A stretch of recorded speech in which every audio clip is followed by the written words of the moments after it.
Nah, sekarang kita udah ketemu dengan FGD dari 3. Bertemakan dengan pembahasan kita yaitu manajemen keputusan. Bisa di next slide-nya. Nah, bisa dilihat di PPT ini, dalam setiap keputusan yang kita ambil, kita tentunya juga akan ada konsekuensi yang menanti. Nah, bagaimana proses dan langkah-langkah Anda dalam membuat keputusan agar dapat menghasilkan keputusan yang baik. Jadi di sini kita bisa lihat kalau kita disuruh gimana cara kita untuk mengambil keputusan di antara 2 atau lebih pilihan. Kalau dari aku sendiri, manajemen keputusan itu definisinya pengambilan keputusan atau pemilihan alternatif perilaku tertentu dari 2 atau lebih alternatif yang ada. Jadi kita disuruh ambil keputusan yang paling gampang lah, yang paling alternatif, jalan tengah gitu. Oke, bisa di next.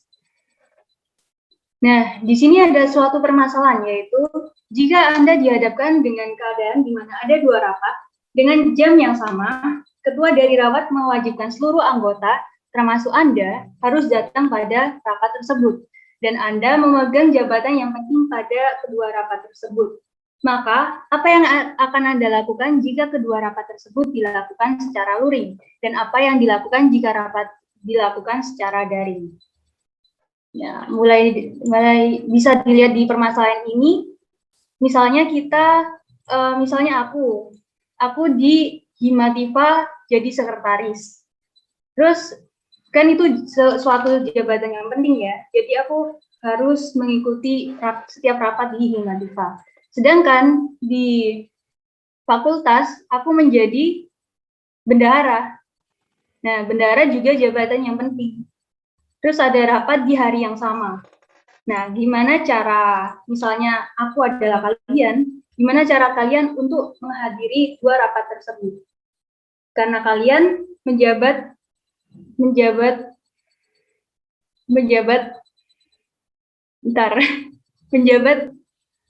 penting, kayak jabatan kalian tuh penting. Apa yang harus kalian lakukan? Oke, ada yang punya saran atau kesimpulan? Oh, belum kesimpulan, saran dulu. Silakan teman-teman. Aku saran. Silakan juga ini, dipersilakan. Kalau aku ada 2 rapat kan, kalau diadakan secara luring ya aku harus mengutamakan mana yang lebih penting dulu. Jadi misalnya di rapat ini ada suatu agenda kan, terus agenda yang satu masih jaraknya 1 bulan, yang satu masih sudah hamin 1 minggu gitu misalnya. Ya aku mengutamakan yang dekat dulu ini gitu. Jadi kalau yang 1 bulan ini kan kemungkinan nanti ada rapat lagi, jadi aku hadir di rapat berikutnya. Kemudian kalau ada rapat secara daring, itu aku bisa menggunakan 2 device begitu. Terima kasih. Oke, ini saran dari Mbak Yua ini sangat masuk akal ya. Jadi Mbak Yua ini selain menerapkan manajemen keputusan, Mbak Yua ini juga menerapkan manajemen waktu. Gitu, benar Mbak Yua ini? Susah banget. Betul. Oke, selanjutnya ada lagi.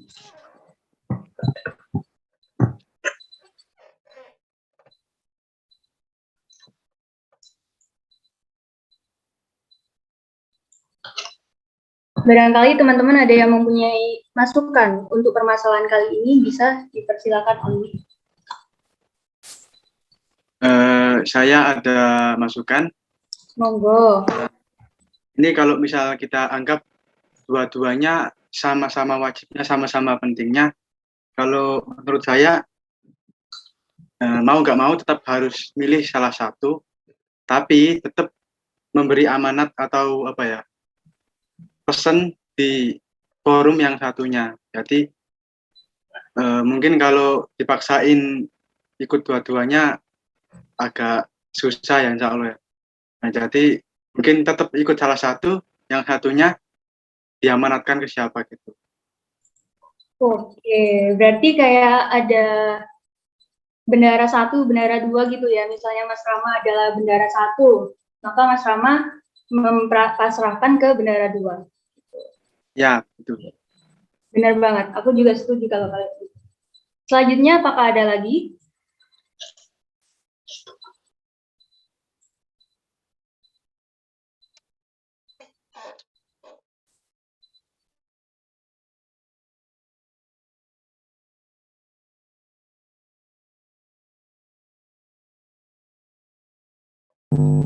Halo, tes. Iya, Tes. monggo. Mas Dodi. Masuk ya suara? Masuk. Ya, kalau aku mau nambahin aja sih, kayak terusin yang punyanya Mas Rama tadi kan ya, soalnya hampir sama. Jadi mungkin kalau aku bakalan milih yang kayak tadi kan pilihannya ada wakil ketua kalau nggak salah ya, sama bendara. Iya, Mungkin aku bakal milih yang wakil ketua karena menurutku jabatan wakil ketua ya lumayan penting di suatu organisasi. Jadi mungkin yang untuk wakil ketua didahulukan, dan yang buat bendara sementara nggak ikut dulu dan diserahkan ke anggota yang lain. Terima kasih. ya, terima kasih juga Mas Dodi. Jadi saran dari Mas Doding dan Mas Rama ini juga sangat make sense sekali sama tema kita hari ini, yaitu membuat atau mengambil keputusan. Kalau aku nangkepnya dari Mas Rama dan Mas Doding dan ditambahi Mbak Yua ini, sementara kesimpulan kali ini yaitu dapat disimpulkan bahwa pengambilan keputusan dari mereka bertiga merupakan suatu proses pemilihan alternatif terbaik dari beberapa alternatif secara sistematis untuk ditindaklanjuti sebagai suatu cara pemecahan masalah. Jadi mereka dihadapkan di permasalahan di mana dua-duanya ini sangat penting, namun mereka berusaha untuk mencari alternatif. Ada tambahan lagi dari teman-teman?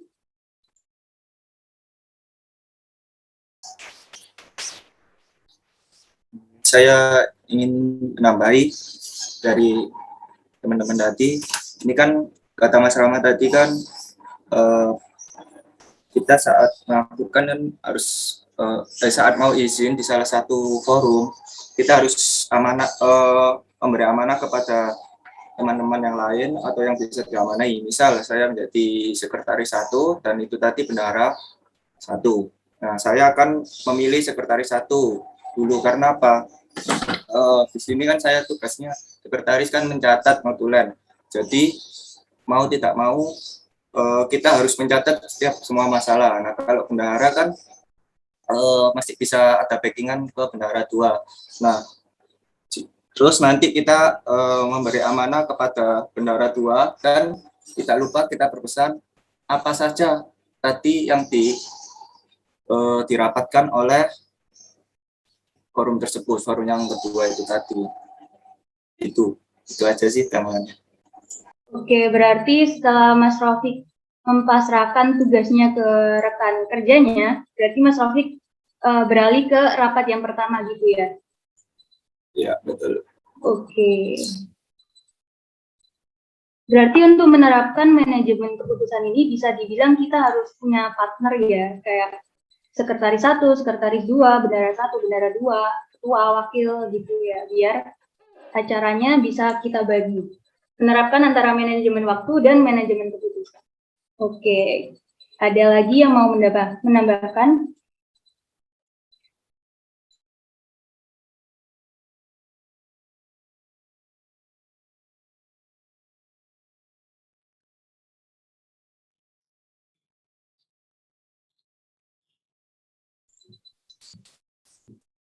Sepertinya sudah semua, namun kayaknya belum kurang lengkap kalau belum ditunjuk. Oke, kayaknya aku mau nunjuk seseorang untuk menyampaikan pendapatnya. Oke, mungkin bisa kita tunjuk dari teman yang paling dewasa di sini. Silahkan Mas Yudi. Soalnya kalau paling dewasa kan bisa diartikan mengambil keputusannya lebih tajam gitu, lebih terarah. Gitu. Ya, Jadi aku ya. ingin dengar saran dari Mas Yudi. Silakan. Ya, dari aku hampir sama sih kayak teman-teman. Ya, kita harus fokus ke satu rapat. Lalu untuk rapat yang lain ya kita bisa tanya ke anggota rapat tersebut. Tadi rapat apa aja gitu, hasilnya apa aja. Jadi ya seperti itu sih. Keputusan yang paling rasional menurut saya. Oke, gak beda jauh ya sama teman-teman sebelumnya. Apakah ada tambahan dari teman-teman sebelum kita simpulkan pembahasan kita hari ini?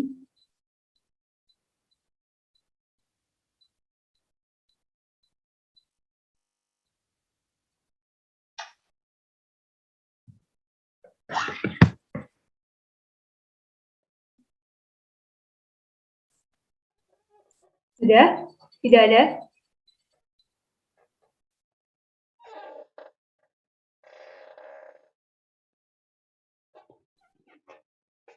Oke, dapat kita simpulkan bahwa dari pendapat beberapa teman tadi, selain kita harus punya partner dan lain-lain, sebelum memulai proses pengambilan keputusan, tujuan dan sasaran keputusan harus ditetapkan terlebih dahulu, seperti kata Mas Taufik tadi.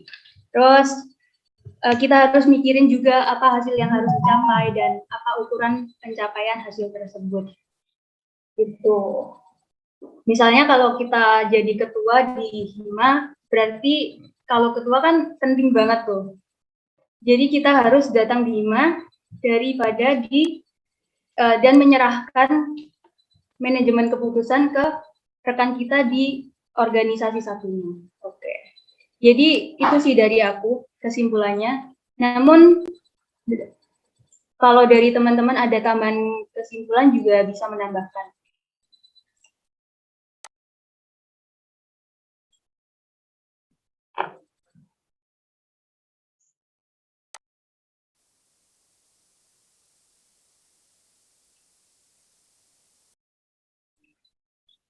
Oke, kayaknya ini aku lihat Mas Alfian pengen ngomong deh. Pengen ngomong apa, Mas?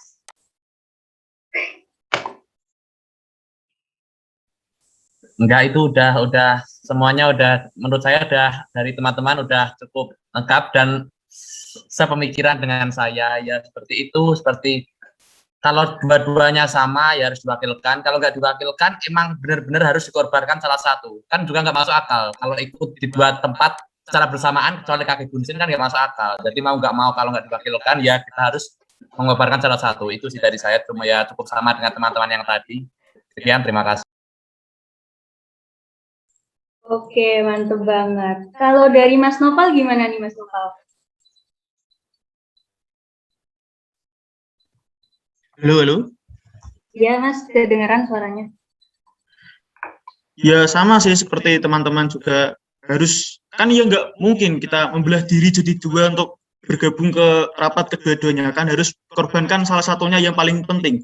Juga kalau aku sih, aku kan orangnya agak mageran juga ya. Kalau dua-duanya sama-sama penting, terus deadline-nya itu juga misalnya sama-sama min 1 minggu itu, aku pilih yang paling deket dengan rumah saya, tempat rapatnya tuh. Kalau luring, kalau daring ya saya kalau bisa pakai 2 device gitu.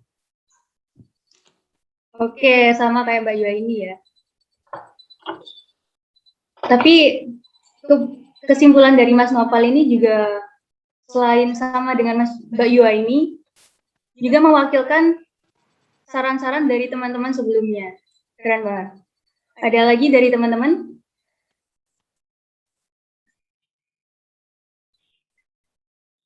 Oke, Mbak Bintang silahkan. Ya kurang lebih sama sih dari saran teman-teman tadi ya, karena emang nggak mungkin kalau harus ikut 2 rapat. Tapi kalau misalnya harus daring pun kayaknya aku juga nggak mungkin kalau ikut pakai 2 device, karena 1 rapat aja belum tentu kita fokus. Jadi kita tuh harus maksimalin 1 rapat dulu. Ya kalau misalnya bagian kita udah cukup gitu ya. Jadi kita bisa beralih ke rapat selanjutnya. Jadi nggak mungkin pakai 2 device gitu. Begitu. Oke, berarti kalau secara daring juga harus diwakilkan ya ke rekan satunya. Kalau dihadapkan di 2 rapat. Ya, betul. Oke. Apakah ada tambahan lagi dari teman-teman?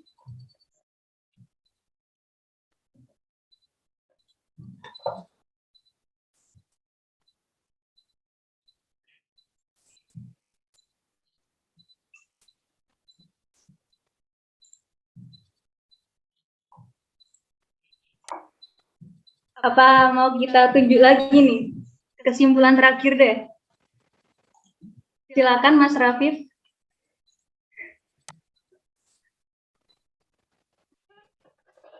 Ya, dengan saya sendiri. Gimana?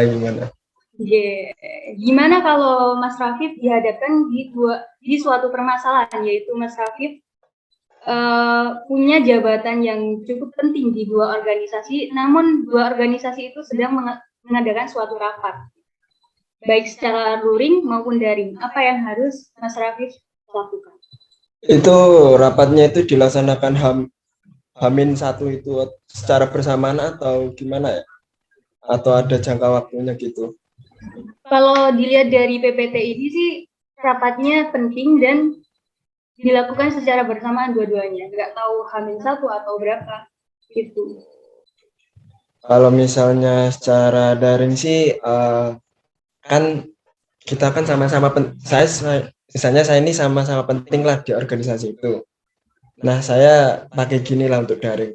Saya bikin video penjelasan saya. Nah, nanti video penjelasan saya itu saya masukkan ke video daring ke teman-teman, nanti biar diputerin lah video pemaparan materi saya untuk daring gitu.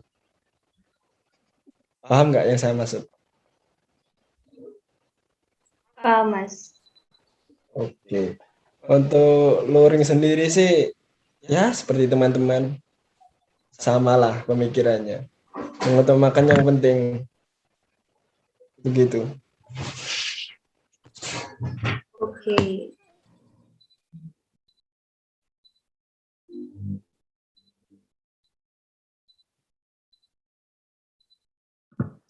Oke, dari saran dan beberapa kesimpulan teman-teman yang tadi, mungkin aku juga mau menambahkan.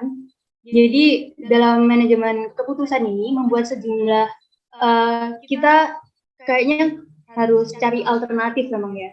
Kalau dihadapkan oleh masalah seperti ini.